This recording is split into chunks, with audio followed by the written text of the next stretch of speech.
The way she hugged my daughter. They say a mother always knows. Not everything, but just enough. Enough to feel a shift in the air before a storm. Enough to catch the glance that lingers too long. Enough to know when something's wrong with your child. Even if they smile like everything's fine. It began on a rainy Thursday afternoon. Ellie was in first grade. Sweet, soft-spoken, and always the last one to leave the classroom because she insisted on helping her teacher clean the whiteboard, Miss Carla. Young, charming. Everyone at the school adored her. She called Ellie her little sunshine, and Ellie adored her right back. I never questioned it. Not even when Ellie started drawing pictures with Miss Carla in them more than me. Not even when she asked to wear a ribbon in her hair, because Miss Carla said it looks pretty, and certainly not when Miss Carla gave her extra stickers, extra smiles, extra time.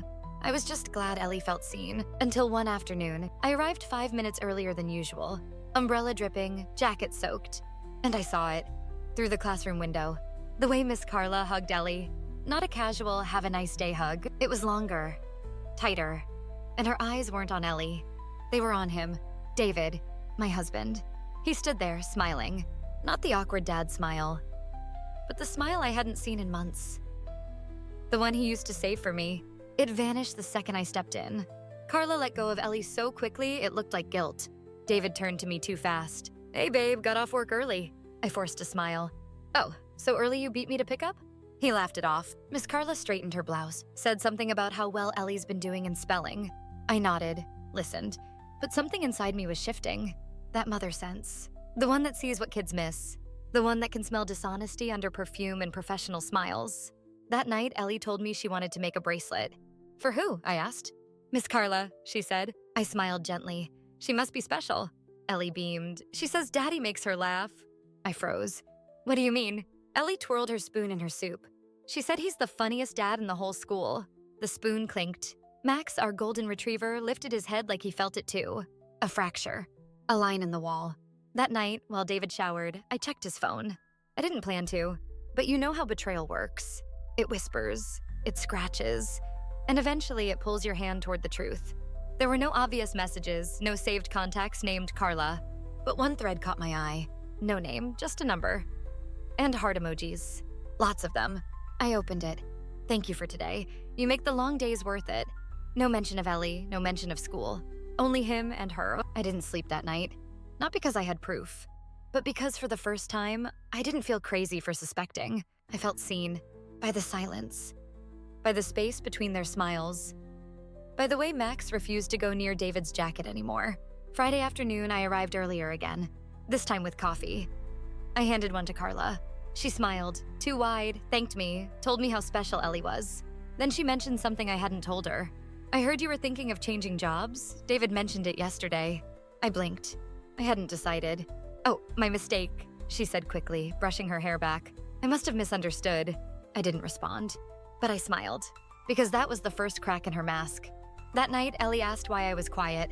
I kissed her forehead. "Because Mommy's thinking," I said. She curled into my lap. "About Miss Carla?" My chest tightened. "Why do you ask?" "Because Daddy said not to tell you they have lunch together." She said it like it was nothing, like it was normal, like secrets were just grown-up games. And just like that, I knew. The messages hidden in the homework folder. Ellie had always been meticulous with her schoolwork. Stickers in neat rows, color-coded margins, hearts next to every A she earned. But that Friday, when she handed me her folder from school, something felt off. The pages were still perfect, but the handwriting? There were notes written in the margins. Not from Ellie, and not from me. "Great job, my little star." "Remind Daddy about the parent-teacher lunch Monday." I stared at the tiny, bubbly handwriting, then read it again, and again, until it burned into my brain. It wasn't just about school. It was personal, intimate, invasive. "Ellie," I asked gently, "does Miss Carla write in your homework often?" She nodded, flipping another page proudly. "She says I'm the best in class, and she tells me secrets sometimes." My throat tightened. "What kind of secrets?" Ellie giggled. "Like when she says Daddy's smile is the best, or when she said she likes his beard better when it's short." I said nothing, but my hand gripped the table edge hard enough to leave marks. That night, I searched through the last 3 weeks of Ellie's schoolwork, and the signs were everywhere. Little hearts, inside jokes, phrases like, "Tell him I said hi," and "You're my favorite little messenger." It was clever. It was subtle. And it was disgusting. She was using my daughter as a delivery system. I couldn't sleep. Every time I closed my eyes, I saw Carla's perfect hair, her smooth voice, her warm, fake eyes, the way she leaned in just a little too close to David, the way he laughed around her like he hadn't laughed with me in years. And I remembered that one time I'd forgotten to pack Ellie's lunch. Carla had brought her something from the teacher's lounge. David later joked, "At least someone's stepping up." And I'd smiled. God, I had smiled. The next morning, I packed Ellie's bag and added an extra note, just like Carla always did. Only this one was for Carla, tucked inside Ellie's folder. I know, Emery. I dropped Ellie off with a smile. Carla wasn't outside that day, unusual. She always greeted each parent, especially him. Later that afternoon, David came home early with flowers. Again, like a clockwork guilt machine. "Thought you could use a little cheering up," he said casually, placing the bouquet on the counter. I didn't flinch. "Lovely," I said flatly. "What's the occasion?" "No occasion," he said too quickly. "Just wanted to make you smile." I nodded. "So thoughtful of you." He missed the ice in my tone. Max didn't. Our dog circled David once, then walked away without even sniffing his hand. David laughed nervously. "Seriously, what's up with him lately?" That night, Ellie handed me a note from her folder. Different handwriting this time. Sharper. Less playful. One line only. "Let's talk alone." I didn't tell David. Instead, I emailed Carla directly. "If there's something to say, you say it to me, not through my daughter." She replied within minutes. "I never meant to hurt anyone. Please, just let me explain." The next day, I told David I was taking Ellie to her friend's house. Instead, I showed up outside Carla's apartment. She opened the door like she'd been expecting me. No makeup, no heel, no classroom smile. Just a woman who knew she'd been caught. "You should be ashamed," I said before she could speak. "I am." "Then why?" I asked. Why him? Why use my daughter?" Her voice trembled. "I didn't plan it. It just happened." I laughed, sharp and bitter. "That's what cheaters say when they mistake selfishness for fate." She stepped aside, letting me in. But I didn't move. I didn't want to cross her threshold. I didn't want any part of her life to touch mine. I wanted to stand right there in the doorway, between what she took and what she would never have. "He told me you didn't love him anymore," she whispered. "And you believed him?" I was stupid. "Yes," I said. "But worse than that, you were cruel." She cried. I didn't care. Tears don't impress me anymore. Only truth does. And Carla? She wasn't the only one who owed me that. David's turn was coming. She knew too much about my marriage. The thing about betrayal is that it's never just the act. It's what comes before. The lies, the little erasures, the moments where someone rewrites your history to fit their guilt. Carla hadn't just crossed a line. She'd memorized the inside of my life. The cracks, the doubts, the things I'd whispered in private moments I thought were sacred. 2 days after I confronted her, Ellie came home with another drawing. This time, it wasn't just her and Miss Carla. It was the three of them. David, Carla, and Ellie, holding hands under a sun that didn't have my name in it. I stared at the drawing in silence. Max sat at my feet, ears twitching, tail stiff. Even he seemed to sense that something had changed. Something deeper. Something far beyond cheating. That night, I waited for David to come home. I didn't cook. I didn't greet him. I just sat on the couch holding the drawing. When he walked in, I didn't smile. "Do you love her?" I asked quietly. He blinked. "What? Do you love her?" He looked down, then up, and said the worst thing he could have possibly said. "It wasn't about love." I laughed. A bitter, broken sound. "So just fun then? Just convenient? Just something to pass the time while your wife washed your daughter's socks and packed her lunch for the woman sleeping with you?" He didn't answer. Max let out a low growl. I didn't stop him. I stood up, crossed the room, and handed him the drawing. He flinched. "Ellie drew this," I said. "She thinks the three of you are a family now." "Congratulations." He rubbed his face. "She's just a kid." "She's your kid," I snapped. "And you let her favorite teacher become your dirty little secret." He looked up at me, eyes red. "She listened to me," he whispered. "She understood." That's when something inside me snapped. "You told her about us?" He didn't answer. "About our fights? About my bad days? About our marriage?" She asked. "She's a teacher, David. Not your therapist, not your friend, not your confessional booth." I was shaking. "You handed her the pieces of me I never gave you permission to share." He tried to reach for me. I stepped back. "I trusted you with my worst days, and you turned them into stories to justify sleeping with someone I trusted with our daughter." Max barked sharply. David recoiled. The room felt thick with shame, and I was done holding it. "I want full custody," I said. "You don't deserve to influence her anymore." His face twisted. "That's not fair." "No," I said. "What's not fair is that you let a child build a bond with someone you were sleeping with behind her mother's back." What's not fair is that I get to explain to Ellie why her favorite person suddenly vanished. He looked away, and I saw him for who he really was. Not a villain, not even a monster, just a coward. That night, I sat with Ellie while she brushed her hair.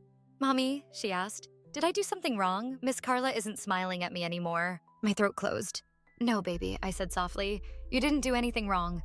"Is she mad at Daddy?" I swallowed. "No, but Mommy and Daddy need to make some grown-up decisions." She nodded quietly, then whispered, "I just wanted all of us to be happy." Tears blurred my vision. I pulled her into my lap. "I know, sweetheart, and you will be, I promise." Max rested his head on my foot, a silent oath. The next morning, I emailed the school, requested Ellie be transferred to a different class. I didn't explain, didn't accuse, just protected, like a mother does. Carla never looked at me again in the hallways. And David? He started calling less. Maybe the silence finally made him realize how much he'd lost. But me, I had just begun to understand what I was gaining. When my daughter said Daddy and Miss Carla had lunch again, it was a Saturday afternoon. Sunny, breezy, the kind of weather that makes people believe life is gentle again. Ellie and I were in the kitchen, making pancakes in heart shapes like we always did on weekends. Max was lying under the table, tail thumping lazily every time Ellie dropped a blueberry on the floor. I was finally beginning to feel still, safe. "Can I bring one to Daddy next time?" Ellie asked, licking syrup from her fingers. I paused, flipping a pancake. "Next time what, honey?" She beamed. "Next time we have lunch with Miss Carla." The spatula slipped from my hand and clattered against the pan. I turned slowly. "Lunch?" Ellie nodded cheerfully, completely unaware of the bomb she just dropped. "Yeah, they have lunch at the park near the school. Miss Carla brings her favorite salad. Daddy says it's their little secret." I couldn't breathe. I crouched beside her, my voice careful. "Ellie, when was this?" She tilted her head. It was Thursday, after school. Daddy picked me up early. Miss Carla was already there." Max stood up, alert. He could feel it.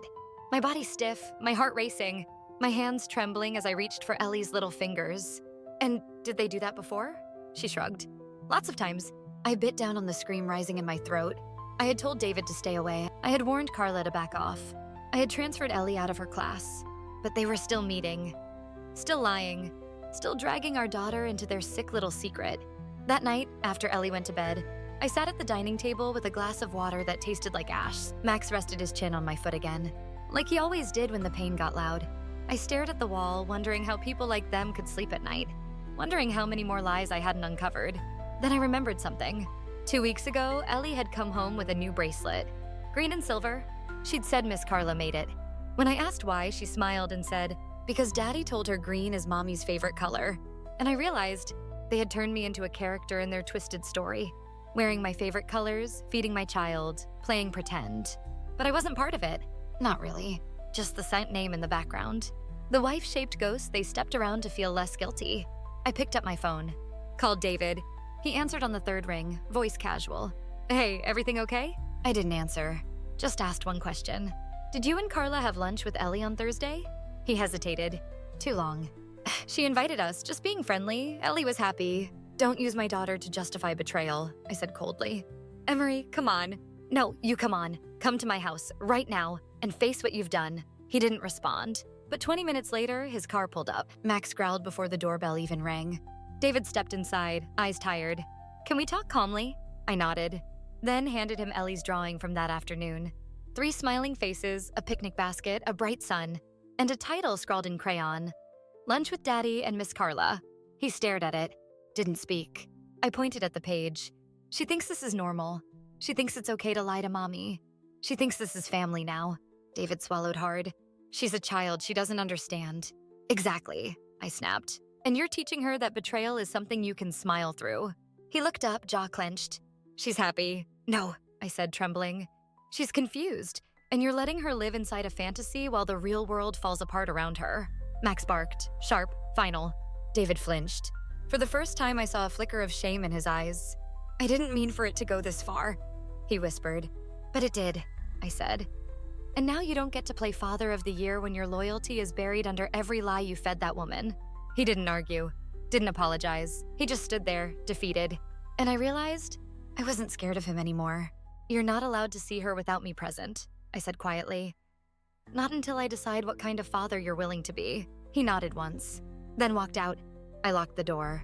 Max curled back beside me. And I whispered, "We're almost there, boy, one day at a time." The night I followed him to the school, I had never followed my husband before. Not because I trusted him, but because I had always believed the truth would come to me. Eventually. But now I didn't want to wait anymore.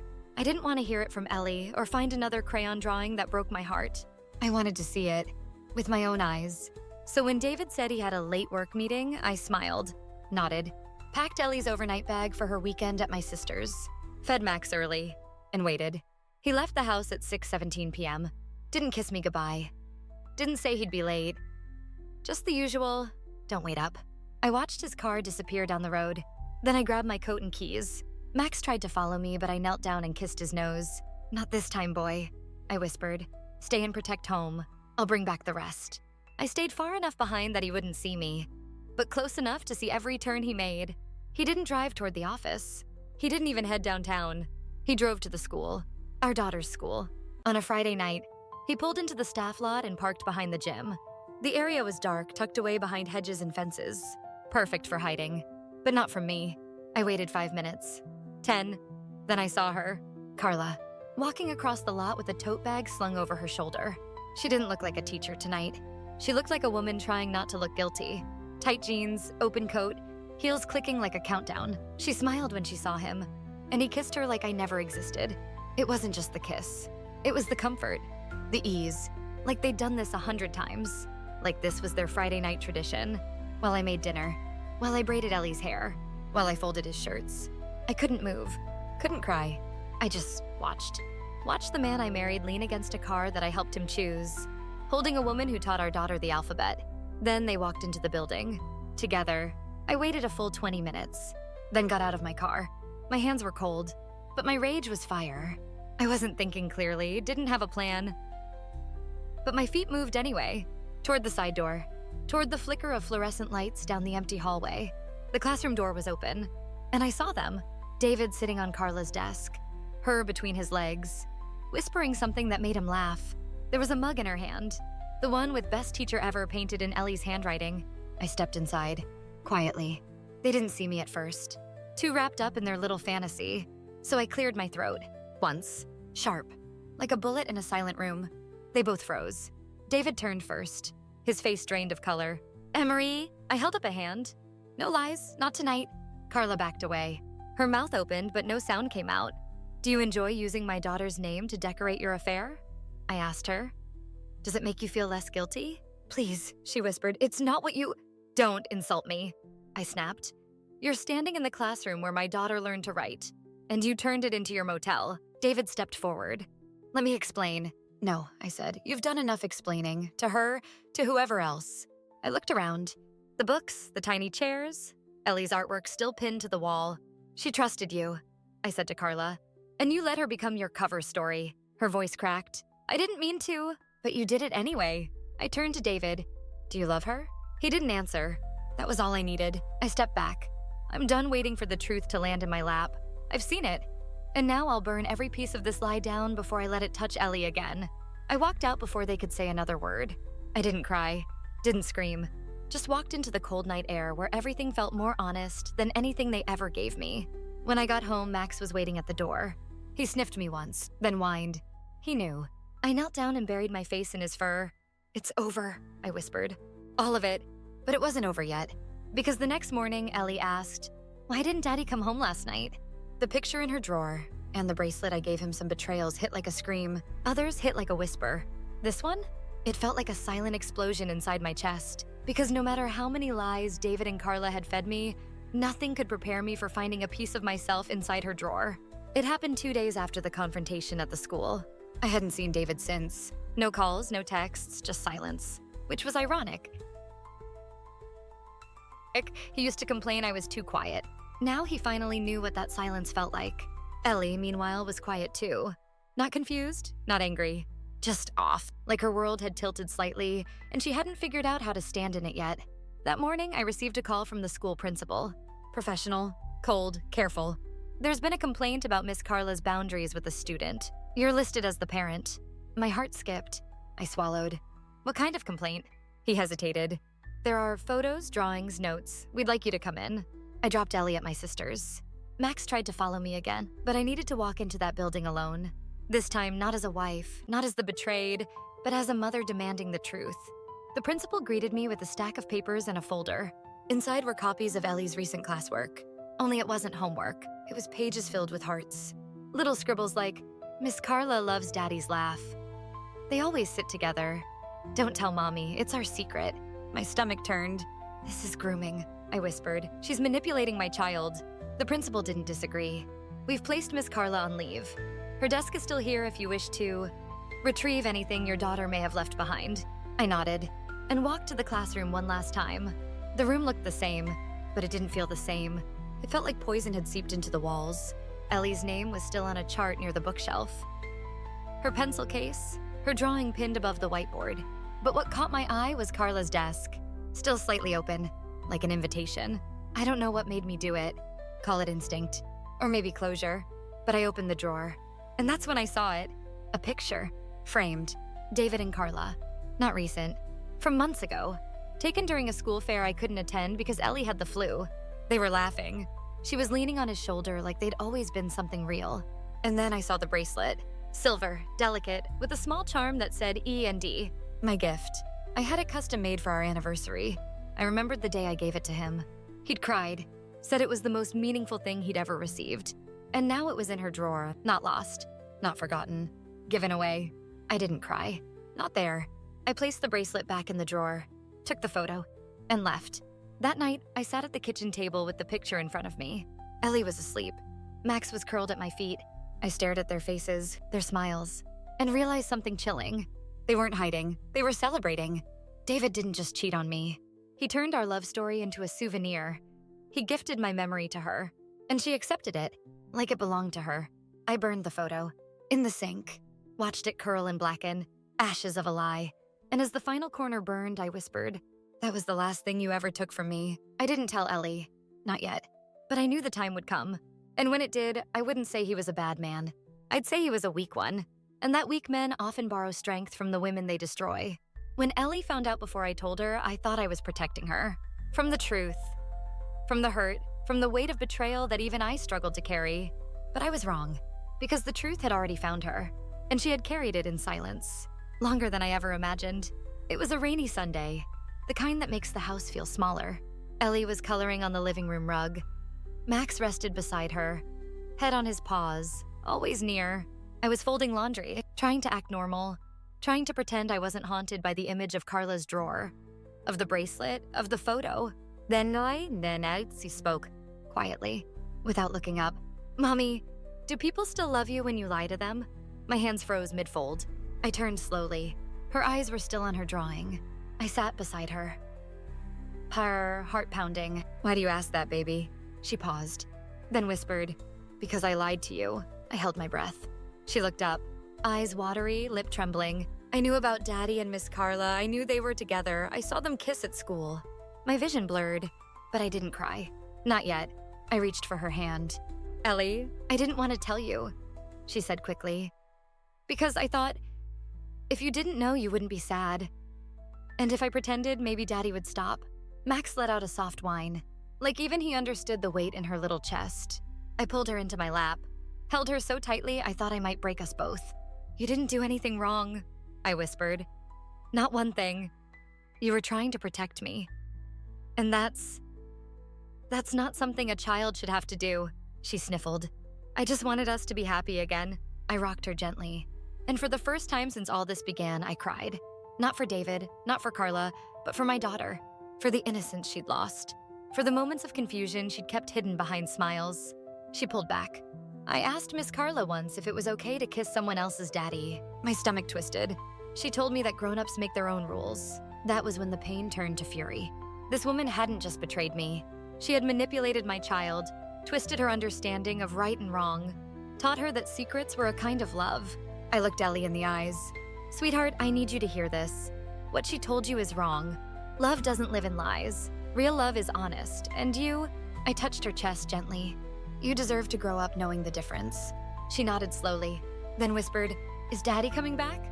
I didn't answer right away. I wanted to say no. I wanted to say, not after what he's done. But I chose the truth.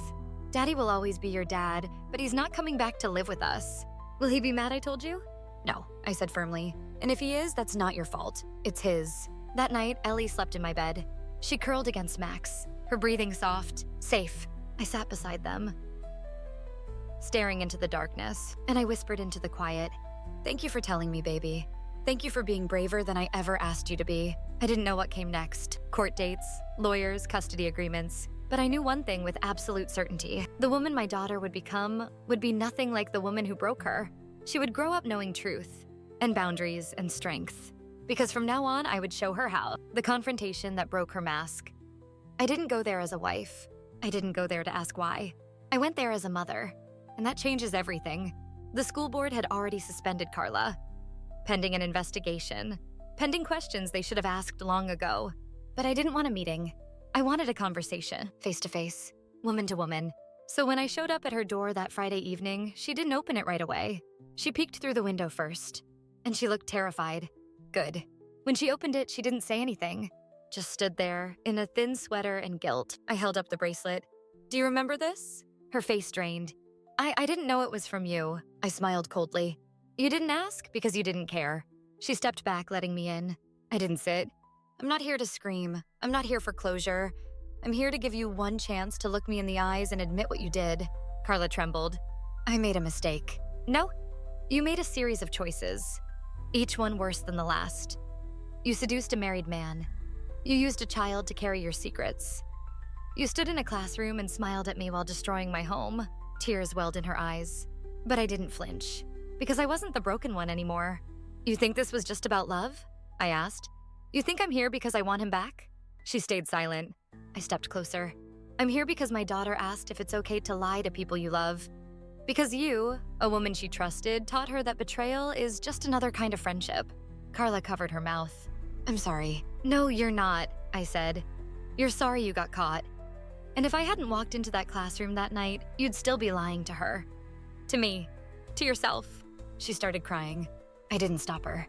"Let the guilt sit. Let it sting." Then I pulled a folded piece of paper from my coat. "Stay away from my child." Her eyes widened. "Legal action?" she whispered. "Yes, restraining order. You'll be informed by my lawyer."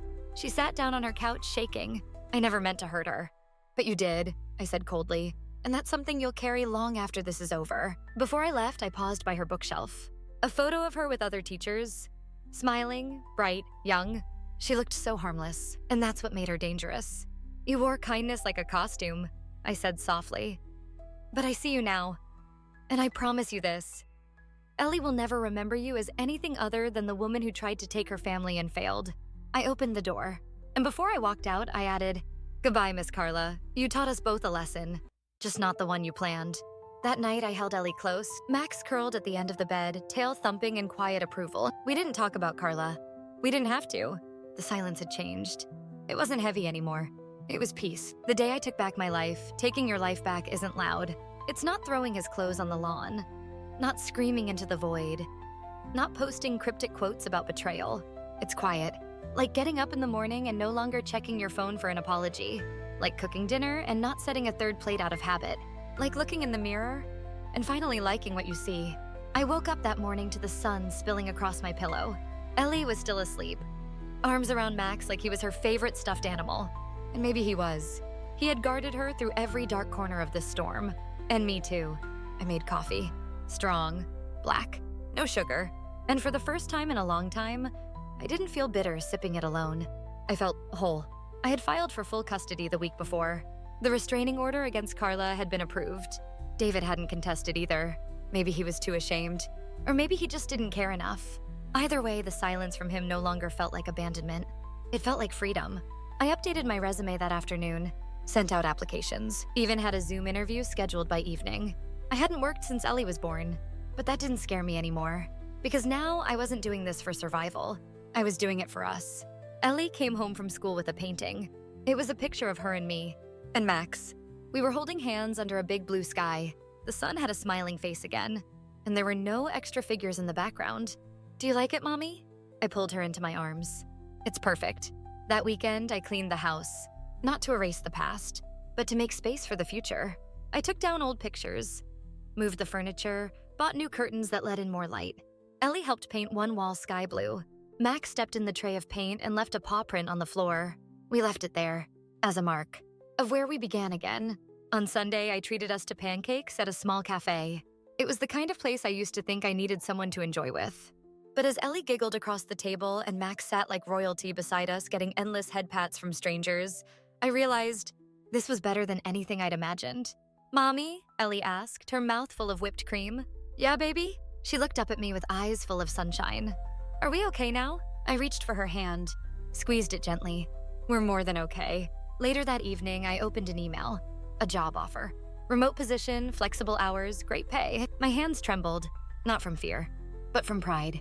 Because this time, no one gave me this life. I built it, brick by quiet brick. David texted that night. "I saw the custody papers. If this is what you really want." I didn't reply. Not out of pettiness, out of peace. Some chapters aren't meant to be rewritten, just closed. I lay in bed that night, Ellie fast asleep beside me. Max curled at our feet, snoring gently. I stared at the ceiling and whispered, "I forgive you, but you don't get to come back." Taking your life back doesn't mean hating the ones who broke you. It means loving yourself enough to never let them break you again. Me, my daughter, and a future without them, there's a kind of silence that doesn't hurt anymore. It comes after the storm, after the shouting, after the nights curled up on the bathroom floor, wondering how the world got so cruel. It's the silence that means you're safe. 6 months had passed. The leaves were starting to fall again. Max now had a few gray hairs near his nose. Ellie had grown 2 inches and started asking deep questions like, "How do you know when someone truly loves you?" I told her the truth. When they stay. When they don't make you hide your feelings. When their love feels like a warm place, not a guessing game. She nodded like she understood. Maybe she did. Our home looked different now. Not just the walls or the new curtains, but the energy. It was lighter, brighter. We laughed more, cooked messy dinners together, turned the living room into a fort on rainy nights. Max had his own pillow now. He took guarding us very seriously. But he also knew when to relax, like when Ellie whispered to him secrets she didn't even tell me. David didn't call anymore, not after the custody hearing. He didn't fight, didn't show up, didn't ask questions. He just faded, and honestly, it was better that way. I didn't need to win. I just needed peace. And I finally had it. Ellie asked about him sometimes. I never lied. Daddy made choices that hurt people, but that doesn't mean he never loved you. She accepted that, with more grace than many adults. One night, she came into my room with a book. Not to read, but to write. "It's our book," she said, "the story of us." She handed me the first page. In wobbly handwriting, she'd written, "Chapter 1, when Mommy made the sun come back." I cried. Not because I was sad, but because someone finally saw me. Not as a woman who got hurt, but as a woman who kept going. For her, for us. That weekend, we went on a road trip. Nothing fancy, just 2 hours up the coast. A small cabin near the water. 1 suitcase, a dog, and a playlist of songs we didn't know the lyrics to. Ellie collected seashells. Max chased waves and barked at crabs, and I sat in the sand watching them, feeling something I hadn't felt in so long, gratitude. Not for the pain, but for what came after. Because here's the truth. Betrayal didn't destroy me. It revealed me. It peeled away the pieces of me that clung to lies. It tore down the version of love that asked me to shrink. It burned the bridge I kept crossing to reach someone who never met me halfway. And from the ashes, I built something new, something real. I am not the woman he left. I'm the woman who stayed with herself. And that is a love story worth telling. Ellie looked up from the water. "Mommy, do you think Max knows we're happy?" I smiled. "He doesn't just know, baby. He made it happen." That night, as we curled up in a tangle of blankets and dog fur, I whispered into the dark, "We're okay now. We're more than okay. We're free." Some people leave scars, others leave lessons. Burn and reborn stories that break you, then rebuild you.